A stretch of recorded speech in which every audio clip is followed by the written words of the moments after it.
सद्गुरू श्री ब्रह्मचैतन्य महाराज गोंदवलेकर यांचं प्रवचन 24 ऑगस्ट.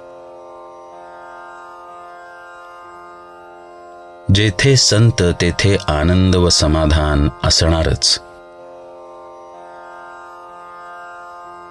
काही संत वरून अज्ञानी दिसतात, पण अंतरंगी ज्ञानी असतात.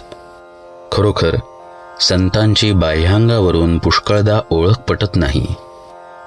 संतांचे होऊन राहिल्याने किंवा त्यांनी सांगितलेल्या साधनात राहिल्यानेच त्यांना नीट ओळखता येईल. मनातले विषय काढून टाकले म्हणजे संतांची प्रचिती येईल. आपले दोष जोपर्यंत नाहीसे होत नाहीत किंवा लोकांचे दोष दिसणे जोपर्यंत बंद होत नाही, तोपर्यंत संतांची पूर्ण ओळख आपल्याला होणार नाही. संतांचे दोष दिसणे म्हणजे आपलेच दोष बाहेर काढून दाखवण्यासारखे आहे. संत हा हिरव्या चाफ्याच्या फुलाप्रमाणे असतो. सुंदर वास तर येतो, पण हिरव्या पानात ते फूल शोधून काढता येत नाही. त्याप्रमाणे जिथे संत आहे तिथे आनंद आणि समाधान असते, पण तो सामान्य माणसासारखाच वागत आणि दिसत असल्यामुळे आपल्याला ओळखता येत नाही. वेदांत आपण नुसता लोकांना सांगतो, पण संत तो स्वतः आचरणात आणतात. त्यांच्यावर कठीण प्रसंग आला तरी ते डगमगत नाहीत.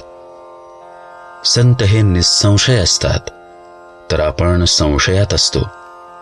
त्यामुळे त्यांना समाधान मिळते, तर आपल्या पदरात असमाधान पडते. संशय नाहीसा करायला आपली वृत्ती बदलली पाहिजे. संतांना जे आवडते ते आपल्याला आवडणे म्हणजेच त्यांचा समागम करणे होय. मी करतो हे बंधनाला कारण असते. ते नाहीसे करणे म्हणजे गुरुचे होणे समजावे. कधी चुकतो आणि कधी बरोबर असतो तो साधक समजावा, आणि जो नेहमी बरोबर असतो तो सिद्ध समजावा. नुसते इंद्रिय दमन हे सर्वस्व मानू नये. ते ज्याच्या करिता आहे त्याचे अनुसंधान पाहिजे.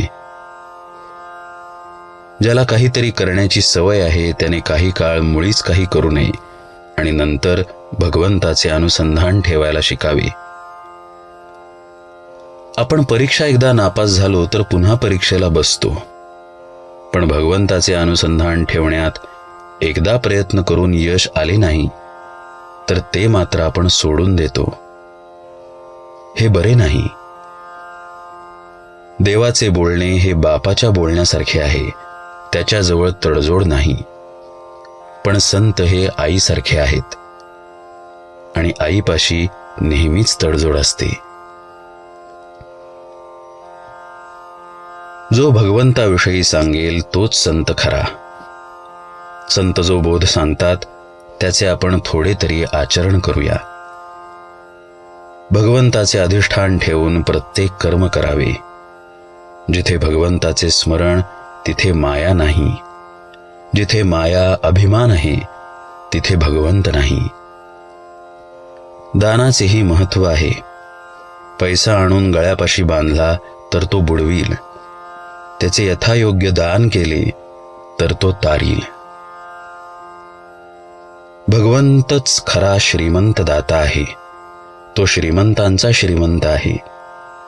त्याचेच होऊन आपण राहिलो तर तो आपल्याला दीनवाणे कसा ठेवील.